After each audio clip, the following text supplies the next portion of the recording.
Okay, I'm ready. Your phone ringing.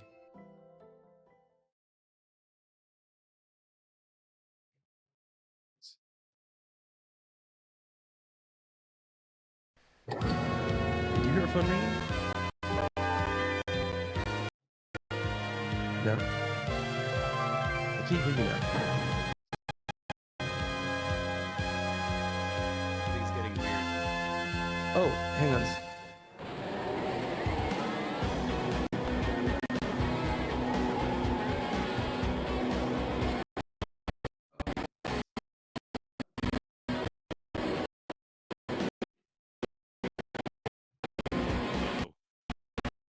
Whoa. The video is messed up. I think it's because of data. Let's find out. Hey, anybody who's joined, it is getting a little bit dicey. Let's try again. What's happening?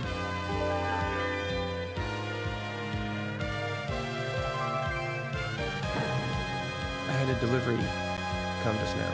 That's what the phone ringing was. I didn't know if it was on your... Man. You can hear me, Nick? Yeah, I can hear you. I'm trying to... There we go.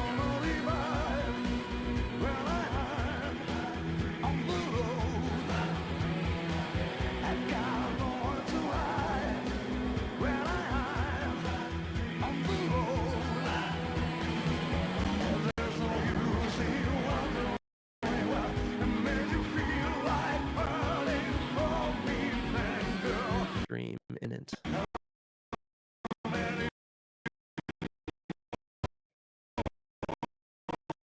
Whoa. Now I can't hear you.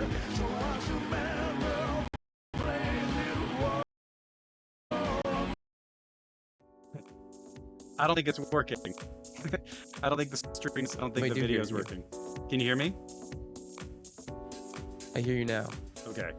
Something is up with the computer. I think that for folks watching, the video, our beautiful intro song, was not working. I think because I'm probably taxing the computer more so than it wants to be taxed, and I can't blame it. We are live. We are streaming. Right now it's free, but I have for anybody watching a special guest. We're gonna skip the intro stuff. We're just gonna go straight into it. I've got a cool dude here. Maybe you already see a cool dude. I should load it up like a snap people applauding. I don't have that, so we'll do that in our heads. Can everybody see? We've got David Hellman here on the stream. How are you doing, David? Good to see you. Good to see you too. This is exciting. How are you doing, Nick? I'm doing okay. I'm doing better than my computer seems to be doing. We'll wait and see if folks in the chat can tell us whether there's a major technological challenge that we're seeing here. But in the interim, I'm doing okay. David, thank you so much for coming. Thanks for doing this. This is exciting. I don't really know where to go with this episode other than we're going to be reading some Link to the Past. For folks watching, do you want to give a little intro? This is like a Zoom call. It's like, all right, new team. Do you want to give an intro to yourself? Tell us a little bit about you. Well, I'm an artist in the Bay Area. I've worked on some video games and comics primarily. That's right. And yeah, I worked on Braid. I worked on a Ranger, a role puzzling adventure. Please buy those games. I did a graphic novel called Second Quest, which is related to Zelda in a way. And I'm sick right now. My voice is like a frog, but hopefully it's not too troublesome. But I did a comic called A Lesson is Learned, but the Damage is Irreversible with my buddy Dale a long time ago. And those are some highlights.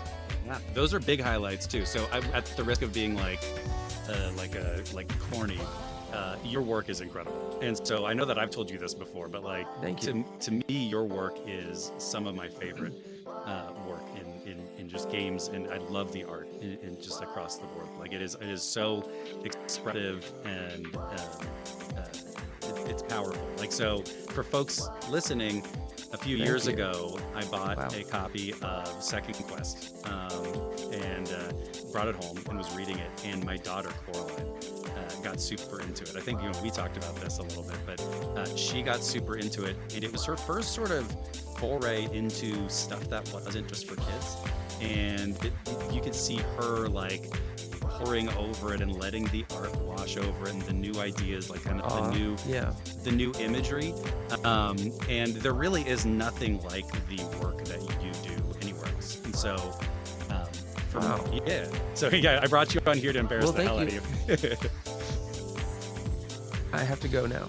Yeah. No, but you're you telling me about sharing Second Quest with Coraline was really sweet, and that's how we started to be friends too, because that was such a sincere kind of way to share your appreciation, and that's the kind of thing that means a lot to any artist, to see it really connecting with people, and yeah, particularly for your daughter, who's, I guess, like, you can really like blow a kid's mind because they haven't seen that many things yet. So It's yeah. true. It's fun. That is like maybe the most fun part of being a parent is like, okay, here's something cool. Here's Uh-huh. something that is Yeah. actually cool and that you'll enjoy. I also want to Uh-huh. second what you said earlier. If you haven't yet, folks, buy a Ranger, buy Braid Anniversary Edition. But a Ranger also, and I've talked a lot about this on Blue Sky, but that is a hell of a game, man. That game is so good. It is. Thank you. Yeah, I like puzzle games, and that is about the most perfectly paced puzzle game that I've Yeah. played. It's right up there with Cocoon for me. So yeah, Wow. hell of a year. That's wonderful. Yeah, we're really proud of it. Yeah, and as far as the pacing's concerned, yeah, Nico was really very careful about the puzzle progression and the Mm, flow, and I think did an awesome job there, and the story too, Nick, yeah, um, drawing you through all of that.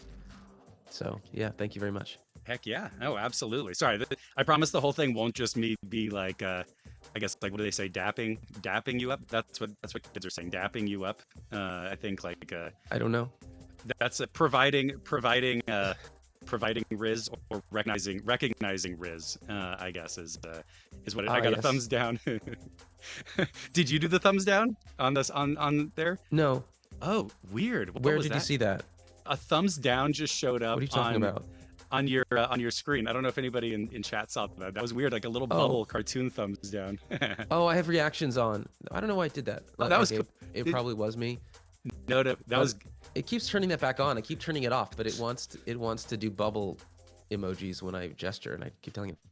I say, personally, we leave the bubble emojis on because I think the thumbs down emoji was the correct response to the phrase recognizing Riz. So I think that was a Oh, good okay. a good reaction. So Fair yeah. enough. Fair enough. So yeah, I guess like I'd like to please. post. Would you give me a moment to? Did you do God, a tweet about this is on live now or whatever? I didn't. See, I got so work. I got so. I got Okay. so worked up about the start. I'll post too. How about that? Not. I'm using tweet generically because I'm not even on that platform. That's right. Me But neither. you know, It's so nice not you to know be what I on mean. that platform. I'm on Facebook though, and I feel real Uh-huh. bad about that right now. I don't use it very much, but I gotta get out of there. Okay, posting. If anybody in chat wants to join us Okay. along, this is a I'll live wait for post you to. session. Go ahead. Yeah, we're. If you post, then I'll just repost you. Oh, Does that work? let's do this. Watch this. I'm gonna repost a repost that I just did live now. Okay. Twitch.tv/ Yeah. and there's a little bit of a lag, just do and I my- apologize for that. There you go. Posting. Okay. And I'm gonna say this now, as I post. I will be making a big announcement about my new. How should I describe it? Endeavor. Mm-hmm. Efforts. On this stream imminently. Join now. Yeah, that's Okay. right. Home Team Game Dev And is here to get this, and so is Andrew Elmore. This is exciting. all right. Yeah. All right. Done.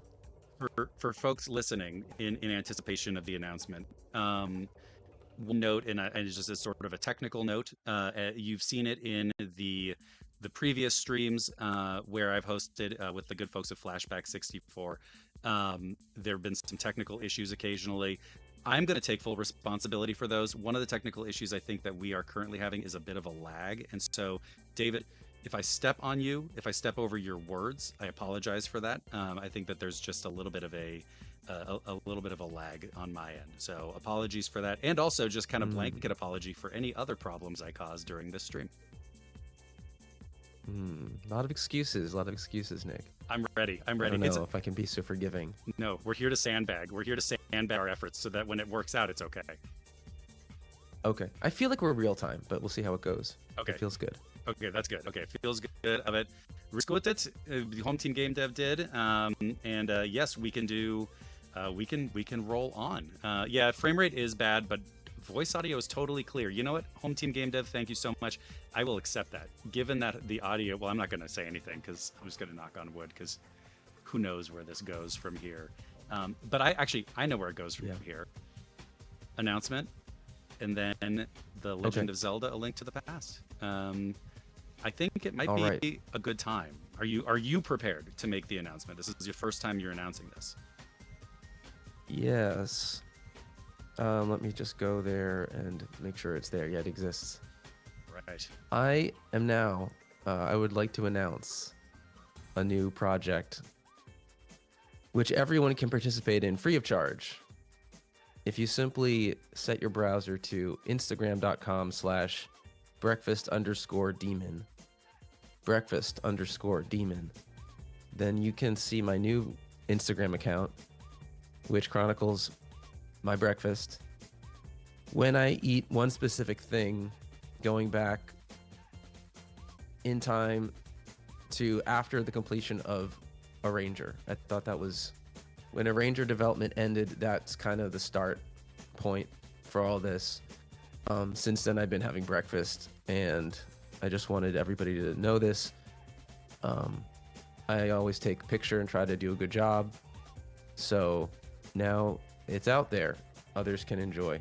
Oh, good. I got a follow. Thank you, home team game dev. Thank you very much. You're about to get another follow. Folks, I'm telling you, go to Instagram.com and breakfast_demon. Again, that was breakfast_demon, and smash that follow. You got another follower. Thanks, Nick. You got it. Heck yeah. Oh, hell yeah. They're streaming in. That's right. Now, okay, I shouldn't say that. You can say anything you want to. No, you should follow it. And there's nothing. Yeah, it's just breakfast. But you never know how things will develop. Sometimes once you get that cadence, then some kind of inspiration will spark out and it'll develop somehow. But I don't know, or it might just stay exactly the same. That's kind of the dramatic tension we're playing with here.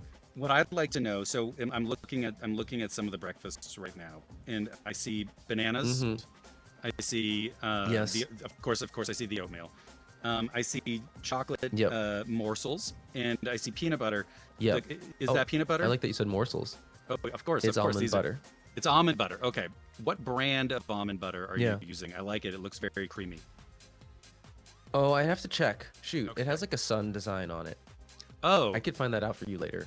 I think maybe we'll just tease that. We'll tease that for another episode. We can announce the almond butter. I think though I've used that brand for sunflower butter. This is in our family. My daughter has a peanut allergy, so we've been trying all these different nut butters, nut spreads. I see.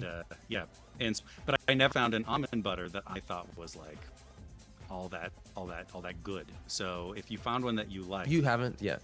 Not yet. No, not yet. Oh, okay. Then, well, some people just prefer peanut butter. I actually prefer almond butter, but it's all subjective. I think you can take inspiration here. You can modify it to your own liking.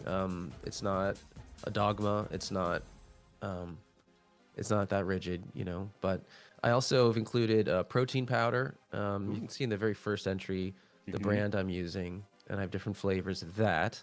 Okay. Always the almond milk and Oh yeah. Yeah, those are the highlights. Oh yeah, Califia, the Califia almond milk. I do that too because I'm lactose intolerant, so I do that. Oh, really? Is that are you choosing? Are you doing almond milk out of preference or out of dietary need? Preference. Or maybe at this point just habit, but I like Yeah. that.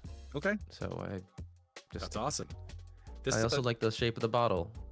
it is a cool bottle shape. It is a neat like it's like a tear. You know what? It's like a potion. It's like a potion Yes. from like a video game like a Legend of Zelda type video game. A Zelda So type. Yeah, it's like a decanter. Is that yeah, what it's the like word is? yeah, you go in and you decant your almond milk to make sure that it's had time to breathe, kind of open it up a little bit. I think that's important. Yeah. But yeah, thank you. So breakfast underscore demon over at Instagram is the spot to Thank go. you, Nick. Go give a follow. And yeah, and to follow along from that, let's talk a little bit about Zelda, the Legend of Zelda. Okay. A Link to the Past. Now, we will get into the manual in a moment, but I would love to know because I know that when I had said that we were going to be doing this episode, you had mentioned that you were interested in potentially joining along and doing that, and I know that Zelda's a big influence for you. But Sure. tell me a little bit, if you don't mind, about like your history with, I guess, like Zelda, honestly, like Zelda, Link to the Past, all that kind of stuff. What is it about it that speaks to you? Zelda's definitely one of those things that just, well, talking of kids and how they can have their minds blown so easily. um, or I don't know if easily is the right word, but the things that you respond to early on can just stick with you, and Profound. that's certainly the case for me. And just I think Zelda was an experience that evoked a lot of curiosity and mystery, and I was able to. Okay, my Your computer's environment talking. is retaliating against me. Did you hear that? So it said, "Sorry, David." That was kind of cool. Yeah. It didn't But like then what you it were said about it to couldn't say. do whatever. Okay, well, let's move along. Yeah, I mean, I remember playing Super Mario Brothers at a friend's house, and then Zelda had this extra level of mystery and like this evocative emotion and a melancholy as well when you go to the dungeons. So I found it very emotionally involving too. Not only was it a fun challenge and an adventure with secrets hidden anywhere, but there was some kind of emotional content or something I responded to like a little more deeply, and obviously the game's super minimalist, and but it was enough to kind of trigger that. So as time went on and the series matured and became more high definition and stuff, I've been curious that ability to evoke feelings, I think, evolved. But certainly the melancholy is a big part of it. Like when you go, and the contrast as you go into a dungeon from the vigorous outdoor space into this gloomy dungeon with this looping, maddening music. There was just a feeling of something ancient and unchanged by the way the outdoors is more active, and you'd imagine there's weather and the sun's moving and the shadows are moving. The underground is the static thing that is just untouched by all that, and that just kind of affects your nervous system a certain way. I think like there's a sense that something is lurking here that you'll encounter as you go deeper, and then indeed you hear breathing through the walls as you progress room by room, and then too, like the I guess I'm thinking now of the viewpoint, the overhead viewpoint with the walls, the what's it called, the vanishing point, or the walls converging towards the center. There's just a feeling of like staring at something very stationary, which is a kind of hypnotic feeling or something like that. So those are all just things that sparked for me as a kid playing that first game. And then yeah, Link to the Past, it's not exactly my favorite. I think some people hold this up as like the best Zelda game. It's not really one I enjoy replaying as much these days, but it's undoubtedly like an incredible update of the idea, and of course set the groundwork for much to follow. I do think the backstory of this one, simple as it is probably the strongest of any Zelda game. It sets up a lot of cool mythology, which I don't know that was done justice so much in the later games. And yeah, well, there's lots to get into as we read, but that's probably plenty by way of intro, right? That's awesome. No, I mean, it sounds to me like, just from hearing that, like there's a lot of texture about Zelda and about those early sort of Zeldas around like the mystery and you said it's hypnotic, that kind of stuff that spoke to you. And I feel like that makes a lot of sense. And you mentioned the story being simple in this one, or more straightforward, I guess, in Link to the Past. The manual does its best to undercut that as much as it can. The game, I think, is like, here's a pretty simple narrative. The manual is like, here's page upon page upon page of story. Oh yeah, that we'll get into. It's not so simple, but it's. If I said simple, maybe that was wrong. I think it's not so simple, but I think it's good, and I think the later stuff may not have done justice to this first kind of volley, like setting up a lot of things. Well, and also I'm attached nostalgically. I feel like there were things I thought about in this game that they didn't really pick up on later, but we can get into that. What about you? Do you have a particular attachment to Zelda? You know, I have a particular attachment to you mentioned that like this isn't necessarily the one that you love to go back to and replay necessarily, like it's not a criticism of anything, but it's like maybe not the one that you go back to. I'm sort of the same way actually of all of the original overhead Zeldas. I have a very strong emotional attachment to them, and that is impossible for me to separate from the time that I played them when I was a kid. They're all those games, Zelda 1, 2, this one. They're all games that I remember where I was when I was playing it, so I play them and it takes me right back to Zelda 1, my living room, sitting on the floor in our living room right at home. Link to the Past, across the street, a friend named Danny. His house, and his house was like, his dad was a smoker. It hadn't been updated since like the 60s, so it has a very particular smell. So the music, everything in this game has a very like shag carpet feel to it to me, which is all to say that sort of that's funny, which is sort of like that texture again kind of does it. I sort of prefer the 3D games, and my hot take, and maybe not for the story so much, but just from a gameplay standpoint, my hot take is that my favorite pre-Breath of the Wild Zelda is Twilight Princess. I hope this is a safe place to say that. Okay. I love the way that game feels. Damn it. I know, man. My house is going to start talking to me and telling me I can't do that. Twilight Princess to me is a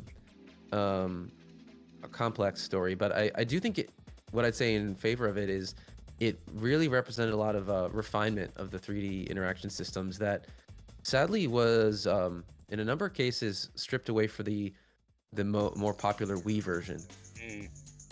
Did you play the GameCube version? I played the Wii version.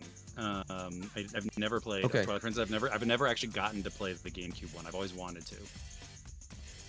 Can I talk about that for a second? You can talk about anything you want to. Okay. So, for example, the boomerang, when they went to 3D from Ocarina, they always included the boomerang.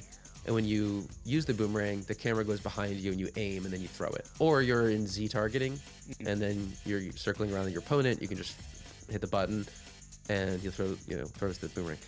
In Twilight Princess for GameCube, not Wii, they actually implemented the boomerang to feel more the way it does in the 2D games, which is to say you can just be running around freely without breaking stride, without changing to over the shoulder or anything or locking on anything. You can just fling it and kind of keep going and it'll come back to you.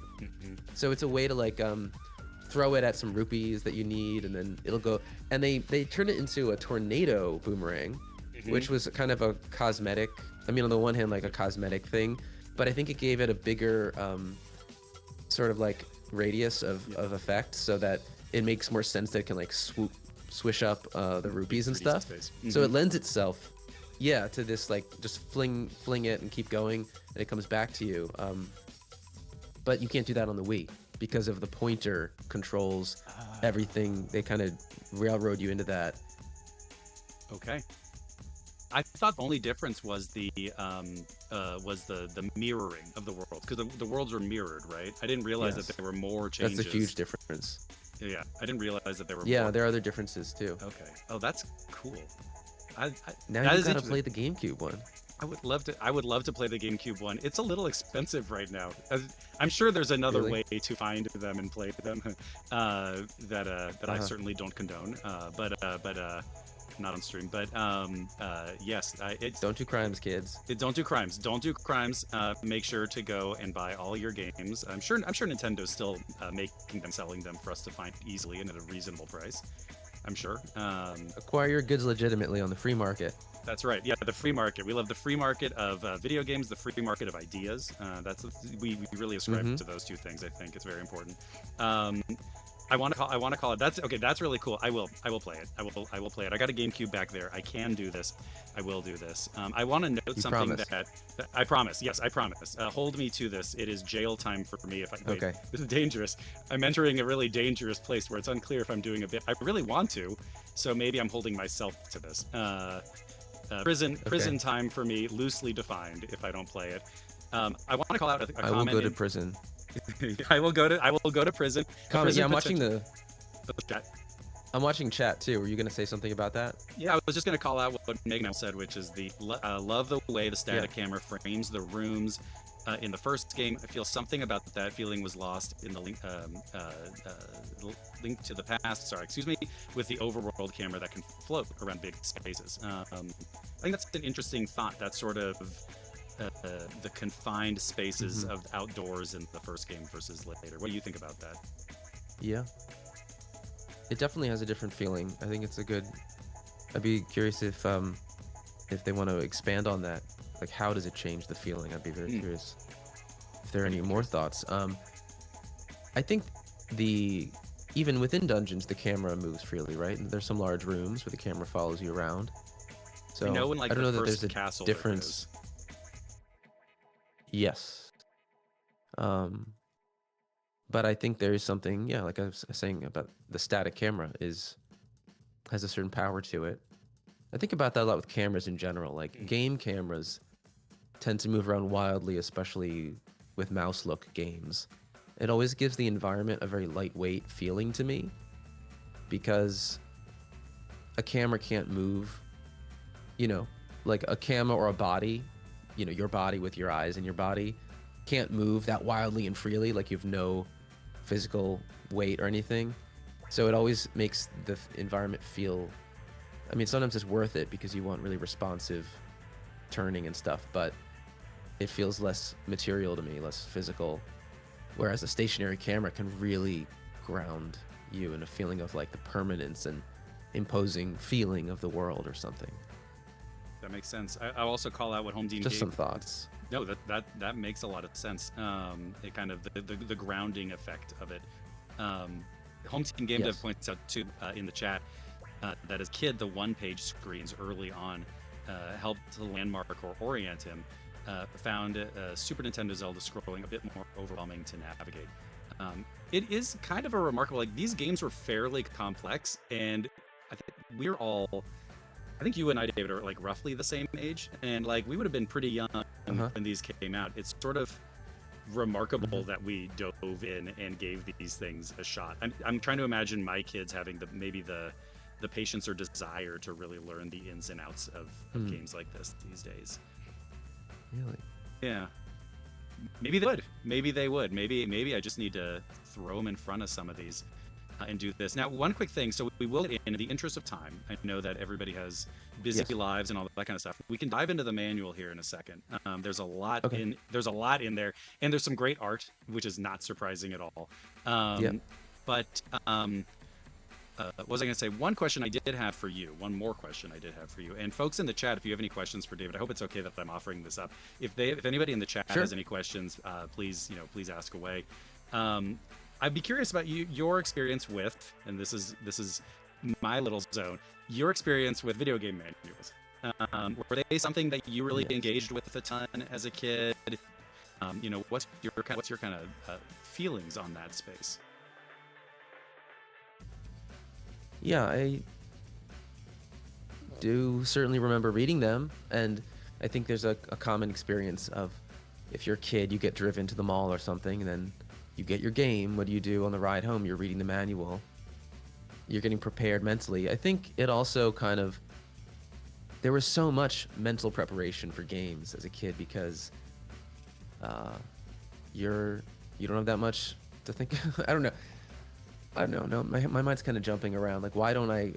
There's this whole element of like a consumer pre sort of prep the way like we think about the media we're going to consume in the future and and like there's media telling us to think about it, which is sort of another topic. I kind of brain jumped to that, but Sorry. I think gaming media and the kind of enthusiast media encourages us to visualize playing games or watching movies like for months before we even get to do it. And as I get older, I'm more and more capable of simply waiting and then playing a thing or watching Hmm. a thing. And I find I prefer that now.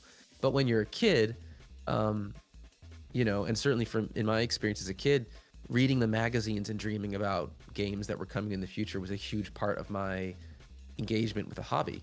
And um, it could be very stimulating and imaginative. I think that it led to my career making art and games.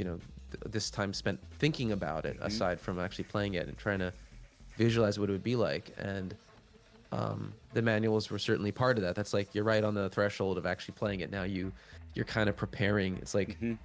you need to. It's this information dump. I think they're kind of interesting. Um, Anachronism almost because now tutorials are built into games. And have you talked about this on the stream? I mean, it's like the whole premise of this series is appreciating something that doesn't exist Yeah. anymore, really. So It it yeah, is. It's a different way, right? It's like you're right. They're like tutorials are built into the thing, and by that point you're already there. And I think you mentioned like you talked about preparing. I think that's a really good way. I kind of just want to touch on that. I think uh-huh. like there is an act of kind of like I'm packing my bags to get ready for this video game. It makes it also a sort of a Yeah, more of an event, right? And it's just like yeah, you're sitting there, you're getting amped, you're thinking about it. Your imagination is running wild with what you can do in the game. And at that age too, especially back then, you don't know what to expect from one of these games. It's just a thing that's there in front of yeah, you. And yeah, I remember just reading these and getting so stoked and setting expectations in my mind for what the game was probably going to be able to achieve that were probably completely unrealistic.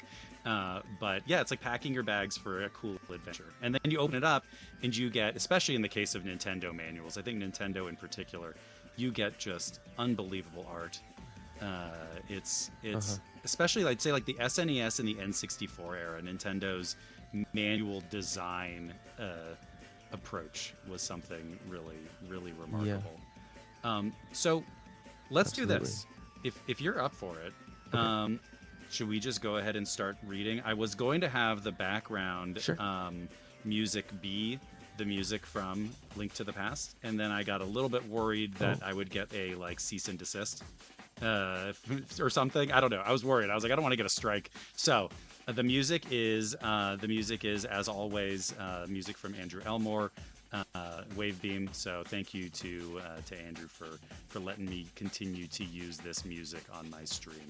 It's the oh, I just good clicked the stuff. music on because I have the stream muted, Yes, and I because of course then we'd hear ourselves with a lag. But I turned on as this like drum and bass thing.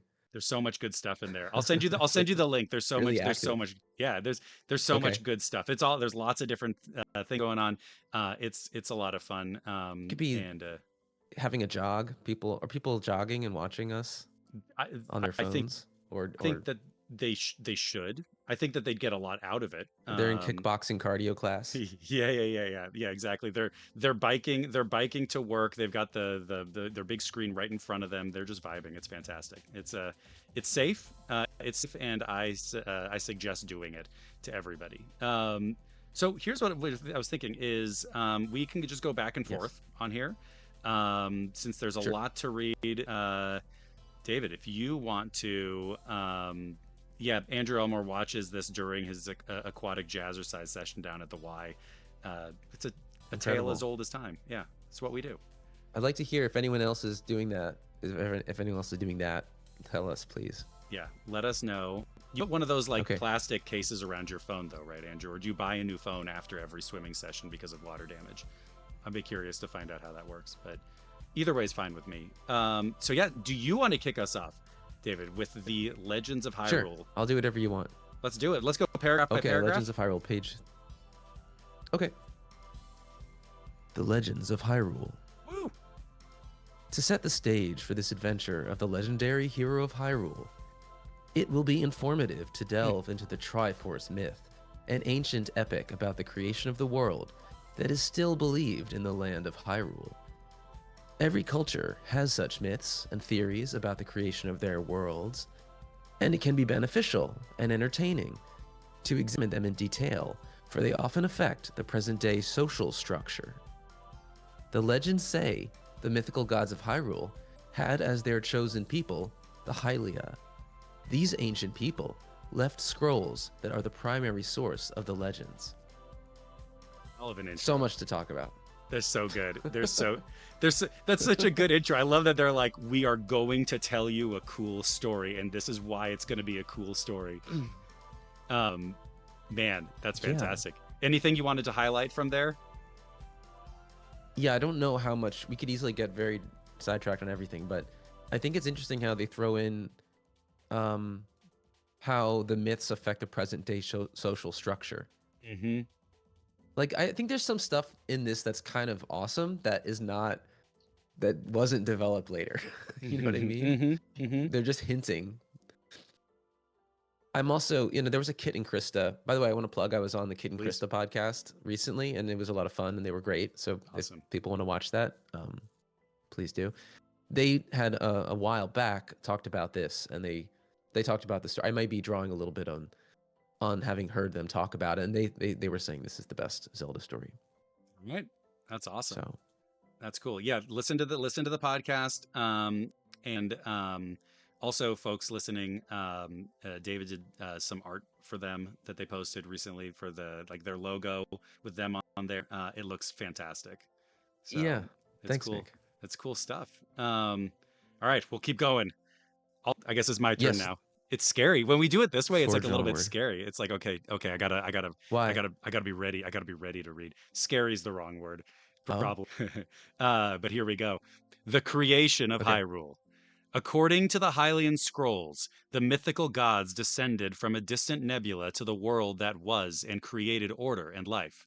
The god of power dyed the mountains red with fire and created land. The god of wisdom created science and wizardry and brought order to nature. And the god of courage, through justice and vigor, created life, the animals that crawl the land and the birds that soar in the sky. After the gods had finished their work, they left the world, but not before creating a symbol of their strength, a golden triangle known as the Triforce. A small but powerful portion of the essence of the gods was held in this mighty artifact, which was to guide the intelligent life on the world of Hyrule. All right. That's well written.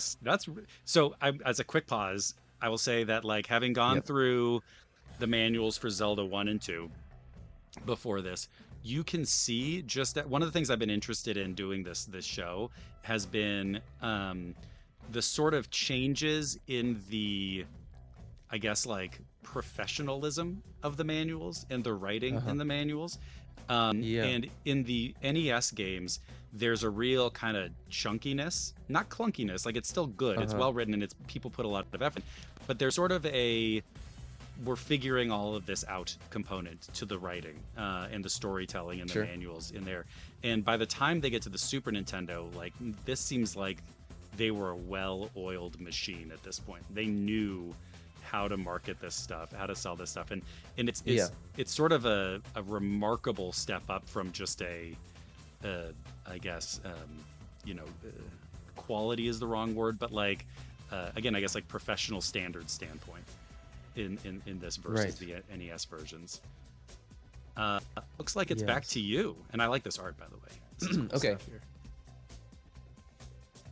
Although it was an inanimate object, the Triforce had the power to bestow 3 titles, which gave the person who received them great powers: the Forger of Strength, the Keeper of Knowledge, and the Juror of Courage. It's hard to say. Yeah, The from its Juror of hiding Courage. place in the so-called the Rural Juror of Courage. Of course, yeah, the Royal Juror of From Courage. its hiding place in the so-called Golden Land where the gods placed it, the Triforce beckoned people from the outside world to seek it in the hope that someone worthy of these titles would find it. I think that's the end of the paragraph. Oh, okay. Oh, break. Oh, that is a tough one. Nah, you keep going. You keep going. You're good. Okay. With their magic-infused blood, the Hylian people were endowed with psychic powers and skill in wizardry. It was also said that their long pointed ears enabled them to hear special messages from the gods, so they were held in high esteem by many people in Hyrule. Their descendants settled in various parts of the world and passed on their knowledge and magical lore to all people. But in its passing, the lore was often distorted or lost altogether. Oh, man. Dizzy and Lost says Link is judge, jury, and executioner. That's right. That's right. Link, we've gone over this in the other manuals. Link is potentially a problematic fave, just based on Oh, really? some of the acts and deeds he does, and some of his approach to enacting the justice that he opts to. I don't know if they'll get into that in here, but he has a certain bloodlust in Okay. the first 2 manuals that is a little bit alarming. Oh, We've got interesting. we got gates to the Golden Land. In Hyrule, there are many Hylian buildings, which are mentioned repeatedly in the legends. These buildings, which now lie in ruin, pale shadows of their former splendor, are closely tied to the Triforce. Some were said to house the Triforce itself. And back to you. How many buildings could house a Triforce? I guess it moved around. It's always moving around. I guess it's always moving around. How big is the Triforce? Do we know? Like, the picture down here makes it look pretty big, but I've seen images of the Triforce that look like it could fit in my office. Maybe it's just in someone's office somewhere in Hyrule. It's hard to tell from this. I mean, can we pause for a sec to talk about the Triforce itself? Of course. Yes. Like, everybody knows the Triforce, but why? Why this? It's sort of like the big prize, right? Like, it's a treasure hunting game, essentially. The only thing I can offer is it's 3 virtues, essentially, in the game.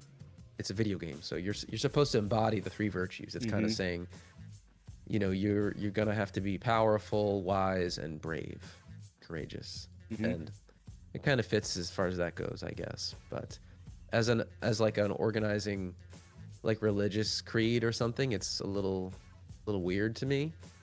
But for a video game, it seems reasonable, I guess. Does that make sense? It does. Like, it works within the logic of the video game world. What is it that seems strange about it as an organizing philosophy otherwise? Like, I'm not really like a religious scholar or anything, but is there any religion that's like, you must be powerful, you must be what? I don't know. It's about your, like, virtues and your ability to be some kind of great person or something. It's not about like a morality or even like anything to do with human relations of, like, hierarchy or structure, like you must worship, or it's like a power that you can claim if you're awesome. It's a power that you seems can different to me. if you're powerful enough, and then it's kind of just like ways to be, right? It's just like be wise, be just, I guess. And and who actually owns the Triforce? This is a question that I've never understood in Zelda. Who, like, owns? Well, I don't know if it keeps says Triforce? be drop. I'm sorry, what? Oh, no. I interrupted you. I was just gonna say, like, Speak up, who owns the Triforce? But go ahead with your thought. Oh, there is the thing about the juror. I was sort of tripping on the be just part. The juror of courage. Oh, I guess that's I not mean just. courageous, but I feel like in other, Oh no, sorry, I'm cutting you off. You go ahead. Oh no, you're not cutting me off. But justice. I feel like it's amoral. It because it like kind of works for whoever claims it, as we'll find. But I guess that's the problem, right? I guess that's the reason that Link has to go yeah, off and stop a bad guy from becoming the the the key holder of the Trihorse. I'll watch a yeah. Trihorse. That'd be cool. Um, Ooh. but here you go. I think it's you. If it were only a symbol, you're free to run. Okay. If it were only a symbol of the gods, the Triforce would be coveted by many. The gods are popular, so everybody wants their symbol. Yeah. But a verse from the book of Mudora, Ooh. a collection of Hylian legends and lore, Hmm. made the Triforce even more desirable. Ooh. In a realm beyond sight, the sky shines gold, not blue. There, the Triforce's might makes mortal dreams come true. Oh. Many aggressively searched for the wish-granting Triforce, but no one, not even the Hylian sages, was sure of its location. The knowledge had been lost over time. Some said the Triforce lay under the desert. Others said that it was in the cemetery in the shadow of Death Mountain, but no one ever found it. That yearning for the Triforce soon turned to lust for power, which in turn led to the spilling of blood. Soon, the only motive left among those searching for the Triforce was pure greed. Right. Ripped from the headlines. One day, quite by accident, a gate to the golden land of the Triforce was opened by a gang of thieves skilled in the black arts. This land was like no other. In the gathering twilight, the Triforce shone from its resting place high above the world. In a long-running battle, the leader of the thieves fought his way past his followers in lust for the golden power. Just as an aside, we're getting a lot of words, like a lot of very not classically Nintendo words in here. We're talking about blood, Lust. we're talking about death, lust. Is this the only time they've used lust in a Nintendo manual? Potentially. Yoshi lusts for Ye- berries. That's true. That's I don't true. know. Yoshi I has said a that. Yoshi can't quench his lust for berries is what it says at the first sentence of Mario World 2. Um, he heard a whispered voice. If thou hast a strong desire or dream, wish for it. And in reply, the roaring laughter of the brigand leader echoed across time and space and even reached the far-off land of Hyrule. The name of this king of thieves is Ganondorf Dragmire, which I did not know that it was his last name. I didn't know he had a last name, but he is known by his alias, Mandrag Ganon, which means Ganon of the Enchanted Thieves. Okay. He's a man in drag, Ganon. We're getting some really good jokes in chat also. Yeah, there's, oh my god, chat, I will say this, chat is like so good at japes and bits and jokes. It's good. The lustful Yoshi, Donkey Kong is driven by banana lust. They're all all the characters are just a bunch of horrible lusty creatures, is I think what we're learning about Nintendo's Uber today. You're up. Let's find out how much more lust is in this manual. Oh boy. The Imprisoning War. Now this came back recently in a recent game. Okay. But all this stuff came back at some point. The Imprisoning War. They're kind of laying it all out. This is it. This is what they're going to draw on for the next 45 years. I don't know how much time has passed. I do not know. I do not know. So by the way, who's reading this? I do not know what Ganon wished for from the Triforce. However, in time, evil power began to flow from the Golden Land, and greedy men were drawn there to become members of Ganon's army. Black clouds permanently darkened the sky, and many disasters beset Hyrule. The Lord of Hyrule sent for the 7 wise men and the knights of Hyrule and ordered them to seal the entrance to the Golden Land. Gotta lock it down. The Triforce. Oh, is it your turn? No, keep going, please. Yeah. Okay. The Triforce, being an inanimate object, cannot judge between good and evil. No opinion. Therefore, it could not know that Ganon's wishes were evil. It merely granted them. Suspecting that Ganon's power was based on the Triforce's magic, the people of Hyrule forged a sword resistant to magic, which could repulse even powers granted by the Triforce. It's pretty good. This mighty weapon became known as the Blade of Evil's Bane, or the Master Sword. It was so powerful that only one who was pure of heart and strong of body could wield it. As the 7 wise men searched for a valiant person to take up the Master Sword, Ganon's evil army swarmed from the tainted Golden Land into Hyrule and attacked the castle. The wise men and the Knights of Hyrule combined forces to wage war on this evil horde. This is a violent time. This is some cool art though over here. This is I want to call this out. The art on the side looks cool, super cool. Yeah, really cool. God, this is great. Pretty good. They made the sword, but they're like, nobody's good enough for this sword. This is the best sword that's ever been made. Gonna have to do like a open casting call for this sword. Yeah, they never thought to do any like QA on it to see if anyone could actually use it, just to see if the sword actually works with anybody. Big oversight in the production line, but you know, that's how they do it, I guess. The Knights Someone took says, the... is that some Tirada art? There's a question there. Is that some Tirada art? Excellent. I don't think any of this stuff is Tirada, but that does look Tirada-esque. It just wouldn't, it would be the only one in this. I don't think, you know what I mean? Like, I don't think the next one is Tirada. I could be wrong. Am I wrong? I didn't think so. But if is there anybody in chat who would be up for looking up who did the art here in the manual? I tried earlier. I will say this. I tried earlier to find a little bit about like the making of the manual, and you'll be surprised to learn there's not a whole lot of like details on the internet. Not as many people are quite as into manuals, I guess. But I couldn't find anything super solid. So if anybody in chat knows, I'd love to know. The Knights. Excuse me, this cough. The Knights took the full brunt of the fierce attack, and although they fought courageously, many a brave soul was lost that day.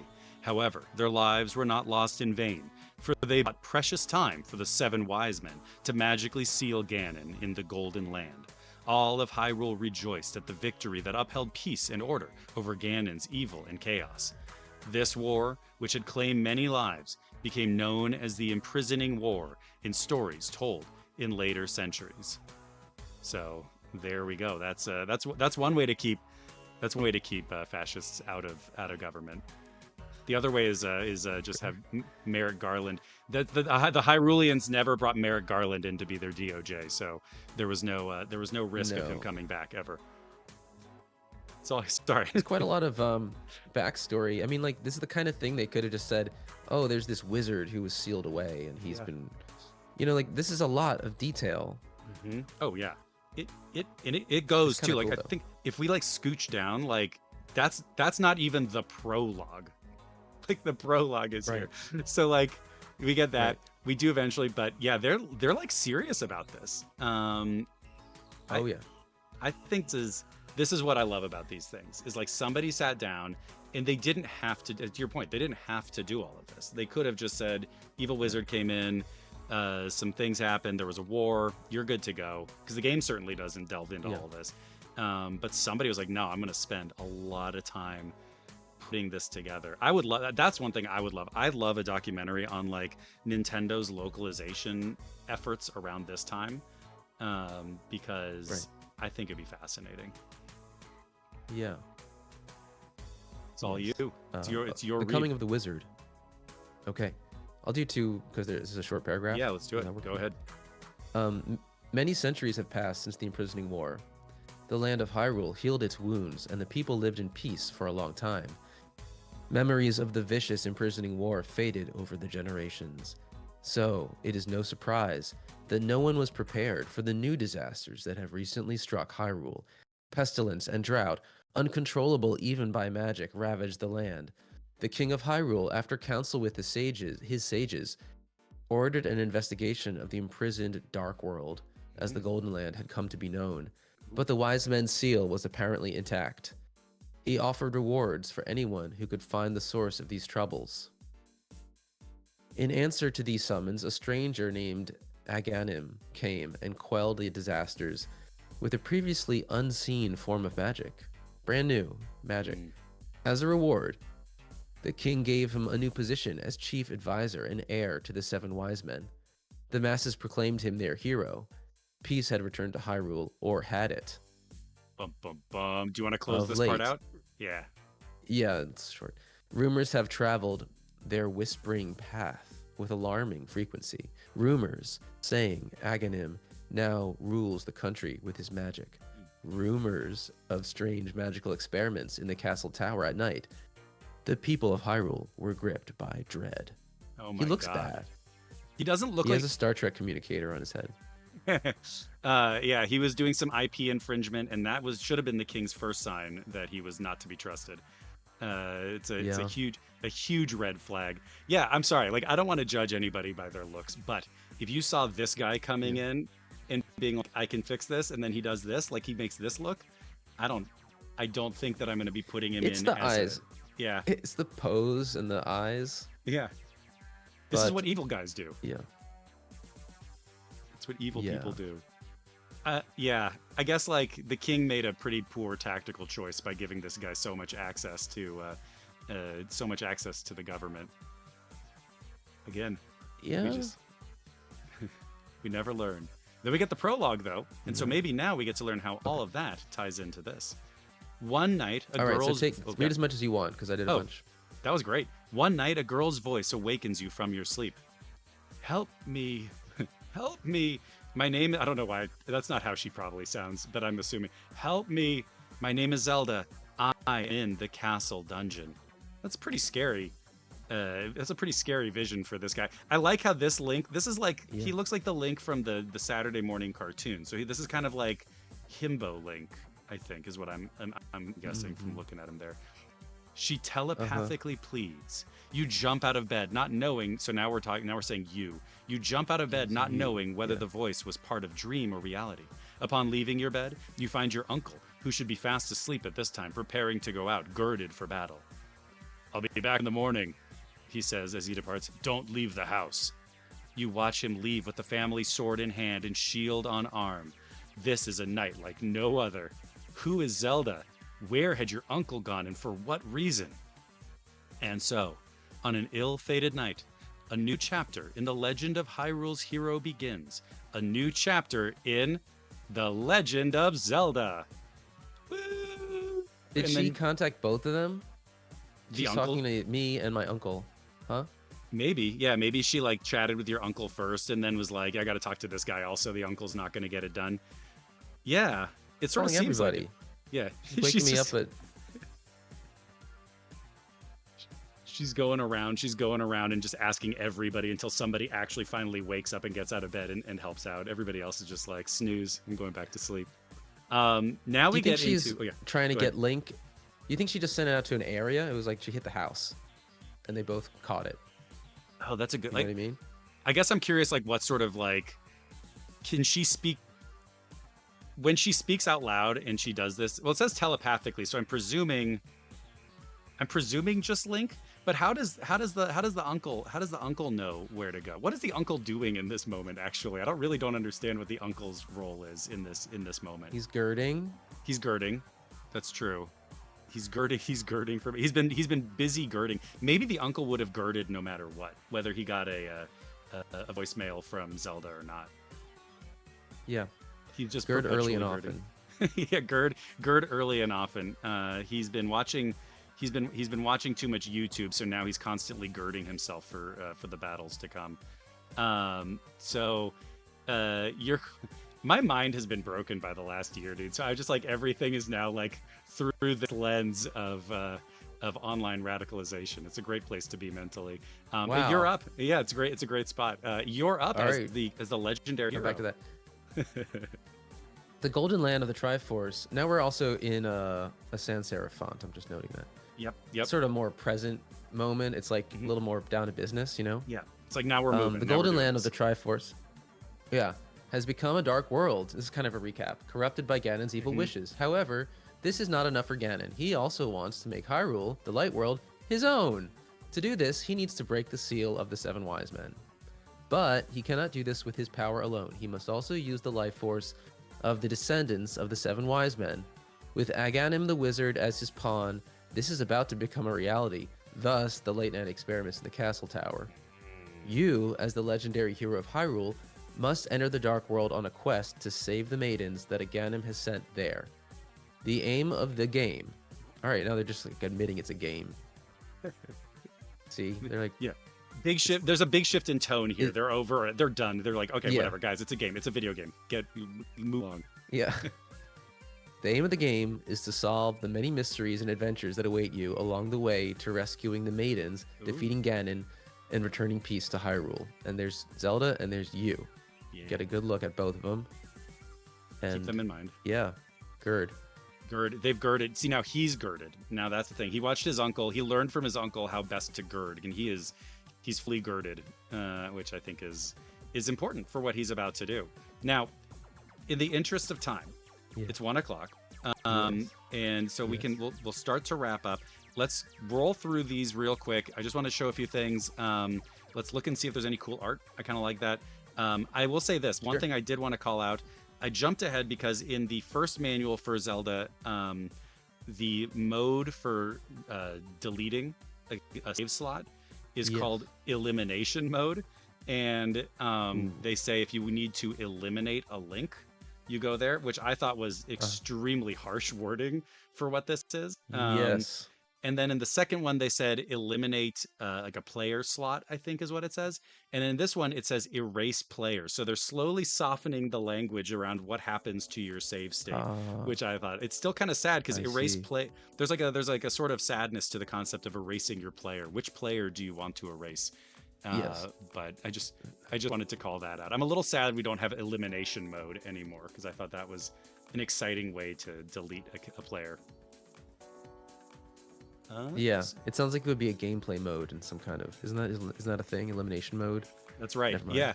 No, I don't know. elimination is like a what's it called?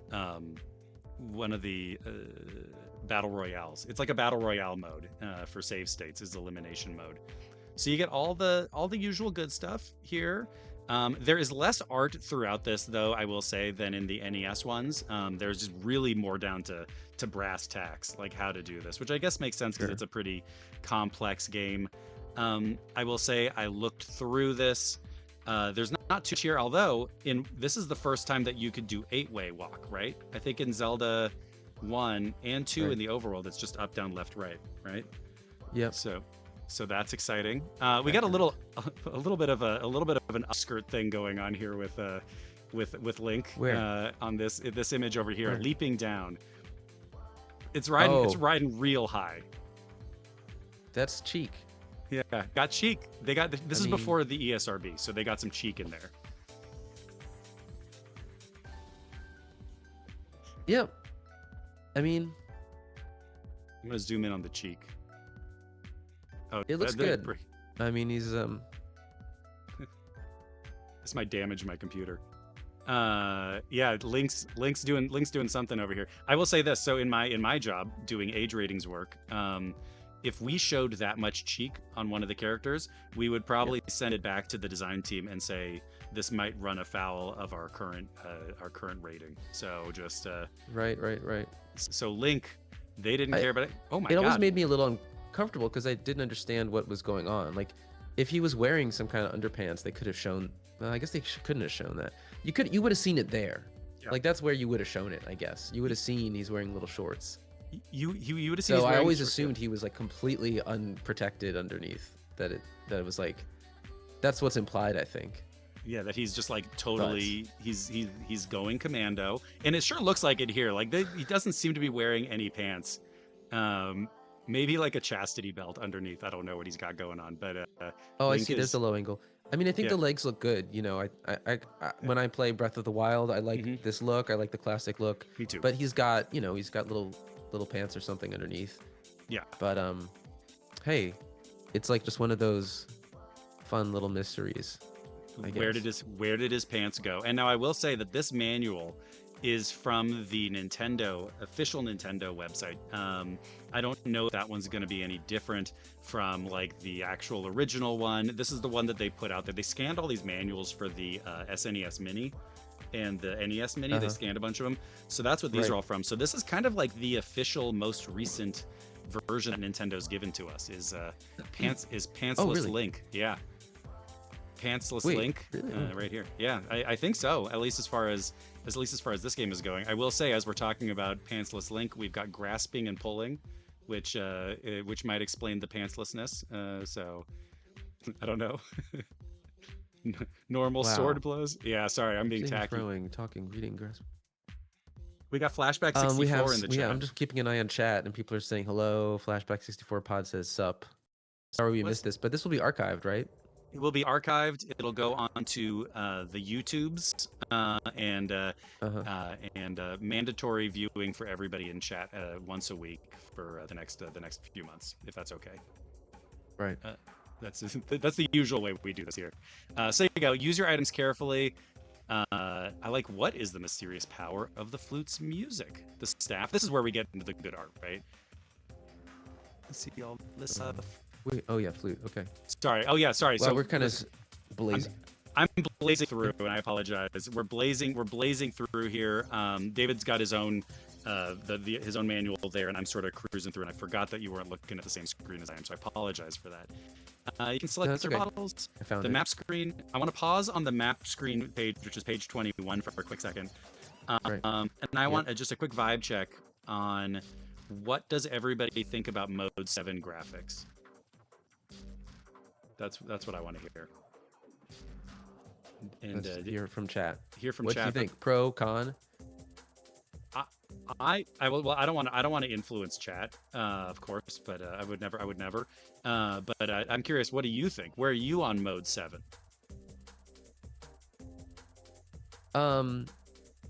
It's cool. It was very novel at the time, you know. It makes everything kind of shimmer, and it's like a little bit less legible, but I don't think that's really a problem in this case. I think I think of like the Secret of Mana flying around on your horse or whatever in the sky. Yeah, it was kind of the first step into 3D, kind of. Yeah. What do you think? Well, I'm afraid to say what I feel because I've seen chat, and I know how cruel they can be. People take the opposite position. It's stimulating. People need to be made uncomfortable sometimes. Okay, I love this. Okay, so here's my thought. Make us uncomfortable. I'm gonna make you uncomfortable. So here's my belief. Okay. Is that in Mode 7, the Super Nintendo has a very, I think, like generally organic look to a lot of the games. There's something about like the colors, and I'm not technical, so like maybe this is the wrong way to put it, but like it has like a very like sort of natural, organic look to it. It feels very earthy, hand-drawn a lot of times, that sort of stuff. I don't know exactly how to describe that, but that's the feel that I usually get from Super Nintendo games, is sort of a very warm, not computery feel to it. And the Mode 7 thing is just always sticks out to me as being really out of place, and I don't like it. It's like too computery for me. So that's my Mode 7 hate. I hope that didn't make everybody too deeply uncomfortable. I see. So I appreciate it. I thought we like agreed all on things. everything, Nick. Okay. There we go. Okay, then good. You got the full world map, the map screen. Do you remember, David, did this come with a did this one come with like a big map like the NES games did, or no, in the box? I think it does. I think it did. Or maybe I'm thinking of a magazine pullout. That might be more likely. Okay. Well, you got all this cool stuff. You might not even need a map. Look at this. All this. I'm on page 23 I'm surprised now. they showed the Dark World and just kind of. I think people think of the Dark World as like a big reveal, but they talk about it in the manual. There's a bunch of games that I've gone through in this show where I feel like they reveal stuff in the manual that like is in fact a big reveal, and I think that was I think for a while they still felt like they really needed to hold your hand through stuff in the manual, like Nintendo being worried that if they don't talk about it here, people are going to get there and be super confused, because that is a big reveal. Right. Like that's a huge reveal in the game, I think. But yes, it is. Mind-blowing. Yeah, that was crazy. That was a crazy moment. I remember being like, man, this game. That was when I was like, this game is enormous. This game will go forever. I like Power Up over here, just in case you don't understand on page 23. That's what they're getting at. Yeah. Well, they're reusing that spot art. Yep. Spot illustration. They had to reuse it. That's it's a good one to reuse. And then you got save and quit, continue without saving. I'm just gonna I'm flying through right now because I know that I gotta hop here, and I don't want to keep you any longer, and the folks in chat are doing are hanging. Lore of Hyrule. Hyrule on page 29 is Hyrule is full of ancient secrets and unusual life forms. No one should venture into the wilderness without some preparation. So read some background lore before you set out on your adventure. I like that they call it lore right here. Yeah. Read some lore. Lore. The lore is just kind of facts about. It's like a little travel pamphlet. Yeah, that's not Like, lore. There are bushes. Just Yeah, know about that. Yeah, just be aware there's like here's the currency. Yeah, here's a store. There's a can go store shopping. here. Yeah. Dungeon knowledge, pendant, crystal. I like Himbo Link on page 31 makes a return. Boy, they just What makes him a himbo? Is it the hair? I think it's the hair, and it's like his sort of. He's got this face, like he's got this very sort of well-intentioned, but maybe not entirely too bright look to him. I'm doing a lot of judgments today based on how these characters look. So, apologies. He's kind of floppy, and he's got this kind of goofy nose or something, which I think is cute and works for him.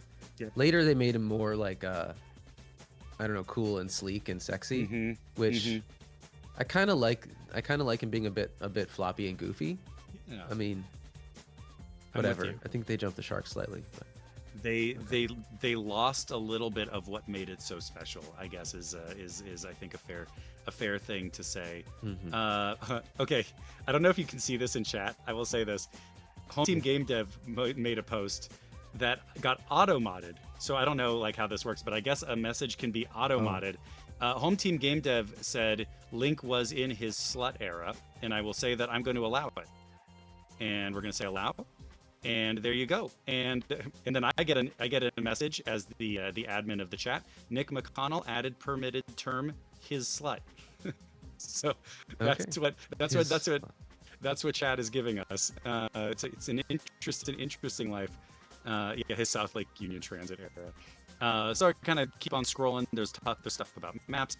Sure. Boy, oh boy, there's a lot of pages here, and we are not going to get to all of it. It, in fact, making my computer lag. Now the maps look, very technical. Okay. Yeah. Lead on. I like the archery stance. Yeah, the archery on page stance 37. That's good. Yeah, the detail. His finger kind of out, helping to guide him. This is, I mean, the art. This stuff. Actually, you know what? Yeah. Look how. I don't think that posture would work. I mean, look how he's squatting. His weight is really far back. He's got the shield on his back. He's gonna fall over. That bow is really heavy. He's got You know what I mean? he's got phenomenal glutes, and I think he's got phenomenal glutes and an 8-pack. So I think he's just really like core centric, so he can do this. That's my feeling. I don't know if that's the issue, but I'm sure you're right about his physical.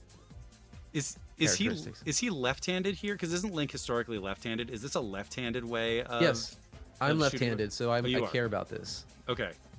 Yeah. Is this the right way to hold a bow left-handed? Like guide with the right and then pull I think back? so. Okay. That's pretty cool. I think so. And he holds it in his left hand, like he holds the sword in his left hand in the illustrations, right? Yes. Yeah, you're right. Good Yeah. good call. Yeah, Yes. he does. Okay. And that's another thing. It's the Wii. The Wii screwed that up. They turn them because they mirror everything, right? Yeah, I mean you could choose to hold the Wii remote in your left hand, but they just had a standard that's a right-handed thing. So yeah, they decided that was the end of him being left-handed in all the games. That's really interesting. That's fascinating. It's cool to see that detail played out here, like the level of attention to detail. Now, a quick thing. Yeah. How much more? Holy Jesus. I've got to get going soon. So here's what I'm going to suggest. Let's do this.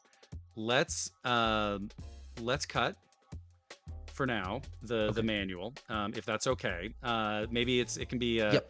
Here's what I will do, because I do have to get to some stuff. Let's do this.